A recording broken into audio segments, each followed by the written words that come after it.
Hey everybody, welcome back to another episode of Talking Cardboard. On today's review, we are discussing a card crafting game that came out a couple years ago in 2021 called Dead Reckoning.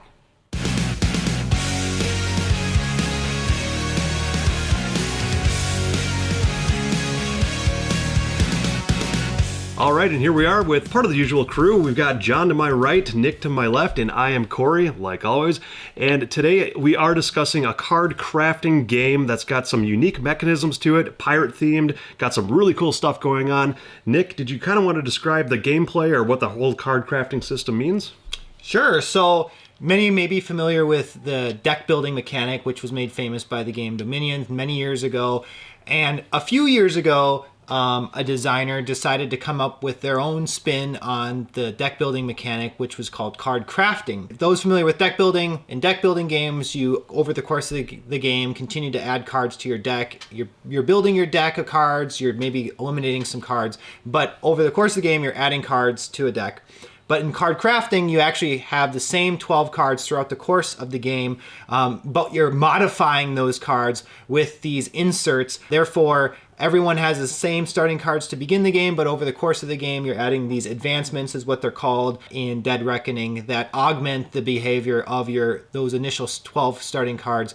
So by the end of the game, you have a full set of 12 cards that now have a bunch of different abilities than what they had to start the game. This is John DeClaire's third game in the lineup of the card crafting system. He really has been running with that mechanism and just pumping out a bunch of games with that core mechanism, which is really cool, really neat to see. John, are there some other aspects of this game that you wanted to go over?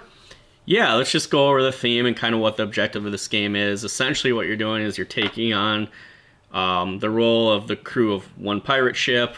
You can kind of see them floating around out here. You've got your deck of 12 cards, which are your crew, as Nick and Corey alluded to. The objective of this game is to be the player that has the most coins/victory points at the end. All the victory points are totaled through the coins system. To trigger the end game, you're actually trying to reach 4 of these objectives at the top of the board, which you just naturally kind of progress towards as you play the game. Some are like upgrading 3 of your crew to level 4 or sinking an opponent's ship, kind of just niche things like that. And, what you're going after kind of formulates how you need to craft your cards to make them work.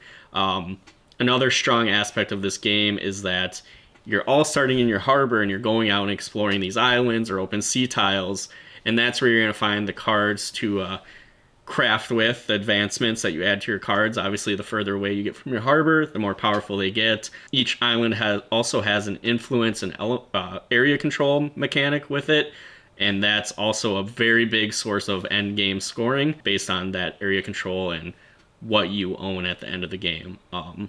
The area control also plays a big part as it allows you to unload and load cargo, which is very, very fleeting in this game. You don't start out with a ton, and in order to go out and buy cards and build stuff, you need to get cargo onto your ship that you bring out, and by filling up your ship, you are losing the option to do other things. Yep. But that's kind of the game in a nutshell. You have a cool little battleship that you drop cubes down to determine the outcome of combat, and yeah. Having said all that, there is a lot of moving parts to this Yes. game. There's a lot going on from what John and Nick have both alluded to, but it is packaged nicely. It does make a good amount of sense after playing for, I would think, the first 30, 45 minutes, everybody really gets the hang of it. We've played this game a few times now, and it's coming pretty natural at this point. Like John said, there is some unloading cargo and dealing with setting your sails. You have to set your sails ahead of time before you can go out and sail the seas. It's very hard to set your sails, so you really want to control those islands to be able to take your cargo off the ship, set your sails, put it back on. And there's just so many cool things and so many thematic elements to this game that I really enjoy personally. Nick, what is one of your big pros to this game? So one aspect of the game that I really appreciate is the varieties available to go for victory points. You can decide that you want to play a very combative game and focus on building your ship with a bunch of cannons and upgrading your gunner with a lot of cannon abilities so that you can fight either non-merchant ships or merchant ships or the other players in the game, or you can choose the more passive cargo route and just be a merchant ship yourself, simply trying to get cargo, bring it back to your port, build up your infrastructure, and not worry so much about fighting other players. Each of those play styles can definitely get you a victory in the game. So I thought that was kind of that there was a good mix of the ability to play different type of play styles in this game. You can definitely be extremely passive or extremely aggressive, and you can put up your pirate ship flag or keep it down, and that will really kind of dictate what kind of game style you are looking for in that particular round. And a lot of these goals, like John had said, just kind of come naturally too. So one of my big pros with this is that I really feel like going after the goals is not really something that you need to pay super close attention to, but it keeps the game moving along. Mm-hmm. So you always feel like it's progressing. You feel like there is some sense of exploration, and there is many, many different paths to victory, which I really appreciate. You can be as passive as you want. You can be as aggressive as you want. You can take, stay away from people and take over islands that are far away from where all of the commotion is going on. You can pivot too. You can pivot your strategy throughout the game, but really fun to go after the different paths to victory. You're not really pigeonholed into only one thing. So, John, what are some more of your pros? I would say the card crafting, and this is, I haven't played any other card crafting games, but I really, really enjoy it. It's pretty simply laid out. I mean, you have the 3 locations on the card you can upgrade. The cards clearly show what slot each of those abilities is going to fill. I like the nuance of, getting abilities that relate to endgame scoring, and then you're trying to craft your card to maximize that at the end too, while also still making a useful card for you to play during the game. In between each of your turns, you're also getting to upgrade one of your crew members. So I like having that as an option, so you're not just sitting there, you're kind of thinking about, okay, what am I going to upgrade? And you also have the opportunity of, you can wait right until your next turn to do that upgrade.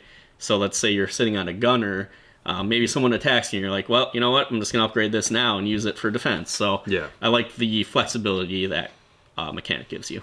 Yeah, that's awesome. You can really feel like you're upgrading your crew members. The card system is really cool the way that it's designed too. You can flip the card over to level 2 and then flip it over and turn it around to level 3 and eventually level 4. So you can really upgrade your crew members individually, set aside from just crafting them with different abilities. So another thing about this game is it's very forgiving in the sense that if you decide to either fight someone or be fought against, and your ship unfortunately decides to blow up on you, it's by no means the end of the game. And in fact, you're kind of incentivized to even lose battles. Right. In our last game, I started off by losing a battle, and it kind of helped me in a way. And I would say overall, you typically do want to win a battle. It will help you more than lose battles. So it's not like you can just lose and continue to lose battles and that being a winning strategy. But it's very forgiving if you do lose a combat. That by no means are you hampered too much. And also the fact that every round you automatically get to upgrade a card. It kind of keeps every player feeling like they're still doing something positive. Right. Yeah. As these cards in your hand get better, their abilities do definitely get a lot stronger. You can move faster. You can have more attacks. So it kind of helps, make sure that no players just taking too much of a lead in the game. And with the area control too on these different islands with these cubes, you are also fortifying the islands and adding upgrades to the islands. So it's not only upgradable for the card system, but also to the board state as well, which is really cool. A lot of back and forth, push and pull, kind of like a tug of war mechanism on each one of these islands. So that was really neat for me as well. Yeah, the garrison that you can put on the islands, I think, is really interesting because it essentially, most combat's initiated when ships end or start their turn on a location with an enemy ship or fortifications on the island. But the garrison actually deals out damage as people are just driving through your island. So it's a good way to create choke points and keep people away maybe from higher value cards that you see out on the board. So I thought that was pretty interesting. Which didn't really happen a lot in the last game. Right. But it is the first game we played, I think we got a few more of those out. Yep. Any other pros before I go into a couple cons? I've got like a neutral. Okay. Going off of like the card crafting and upgrading the cards that you were talking about, how they get more powerful, I think, it's pretty cool how it works thematically, where there's mechanics in this game you can't actually really take advantage of until a certain crew member gets to like level 3 or 4, such as the bosun and upgrading your ship. And to some extent it makes sense, because like obviously some newbie bosun's not going to come on there and be like, hey, I know how to build extra cannons into the ship ASAP. Right. So it's kind of like, I get the theme of having to level them up to do that. However, it is kind of sometimes frustrating thinking, oh, I can't even upgrade my ship until I get my bosun to level 3. No matter what. And not only do I have to get them to level 3, but now I have to play them and use them. Right. Right. Yeah, and actually, kind of to build off the theme of the game, part of me really does feel like I'm playing a pirate game. Like I always feel like I want my gold in my chest. Like your gold is only safe if it's back in your chest. Otherwise, if it's on one of your islands or on your ship, it's at risk of being taken by someone. Yep. And that seems thematic. Like you always think of pirates burying their treasure somewhere. So in this game, that's a big part of making sure that you're not losing your money, and going back to your port and all that. But then there are some thematic disconnects, like I was saying in the last game. Like, why when I play a crew card while I'm out in the sea, am I getting cargo that's transported back to the port? Like, why isn't it just getting on the ship? Like, what is that really trying to represent? And there was maybe a few other things where it's like, why does the fact that you can gain so much when you lose a combat? Like, mechanically, it's fine. It helps combat be forgiving, but when you're fighting and you're losing and you're somehow magically getting money and cargo, it just seems a little odd to me. From a thematic perspective. But then, like I said, there's definitely strong elements to the theme too that I appreciate. So it's kind of like John was saying, more of a neutral thing for me too. Yeah, and another neutral thing for me too. What does the box say? Is it plays 1 to 4 players? I think at the higher player counts is where it really shines. I think 3 was still good. I would say 4 was probably even better. A lot more conflict and things going on. And obviously with an even number of players, there's a little bit more of a balance to that. You can't really gang up on one person, which didn't really happen a whole lot in this game. But for example, it could happen. So I would just recommend playing this game at higher player counts if possible. We haven't played it at 1 or 2, but I would say 4 was definitely better than 3. Rolling into my first con with the game was really the combat system. For me, one person could have 7, 8, 9 combat cubes, the other person can have 2, and you could still lose the battle with your 9 combat cubes. I know the different zones on this board here are different sizes, so it adds to the probability or the improbability that you'll get certain icons, but I just didn't really feel like... I felt like the dropping of the cubes into the cube tower was fun to see where they would land, but then the resolving of those cubes just wasn't as punchy as I would like it to be. So that's my first con. Yeah, I would strongly agree with that. Maybe ways to like mitigate where those cubes end up through like abilities on cards or something. Being able to shift at one spot. Would be a nice addition. It just seems very random that I could essentially sink someone's ship but lose the combat. Which some people might enjoy, still being able to have a feeling of you could win if you are underpowered, but for me it really didn't work. Any cons for you, Nick? So the thing that I appreciate about board games in general is their timeless nature compared to video games and electronics that eventually, who knows 20 years from now what kind of adapters and whatever you'll need to play your old video games. But with board games, they're analog. You don't need a digital anything to play them for the most part. But when it comes to components then for games, like the durability of a component in a board game is really important to me, because I think, okay, will this game still be able to play as well as it does today 20 years from now? And with this kind of the wonky cube tower thing, I do wonder over time if it might start to get destroyed or bent and whatever. And it's a big part of the game because like you need it to be functional because it's determining the outcome of your battles. And likewise, the sleeves for all the cards, you're filling up these sleeves with several advancement cards throughout the course of the game. And at some point, I imagine they're going to start tearing. And maybe you can keep them together with tape or something. But like 10 years from now, I doubt the publisher's going to have just a supply of these sleeves for you to to go after, and they're kind of customized for the game. So what are you going to do at that point? So it's some people might find that type of criticism frivolous, but for me it's something that I think about when I play a board game, and so. And it's something that I thought about too when I was like, okay, Nick already has this game. I really do enjoy the game. Do I go and seek it out and try to purchase it myself to have in my collection? And then I do think about that, like durability of the card sleeves. I don't know how long it'll last, or if I try playing it with my daughters when they grow up a little bit, if they're just going to tear at it and ruin the game. So I have thought about that too. Any other cons that you could see with this game? The only thing I'd say about it is, even though we've only played this twice, I feel like our second game was a lot more streamlined now that we knew what we were doing. But this still feels like every time you play, it's going to be a long game.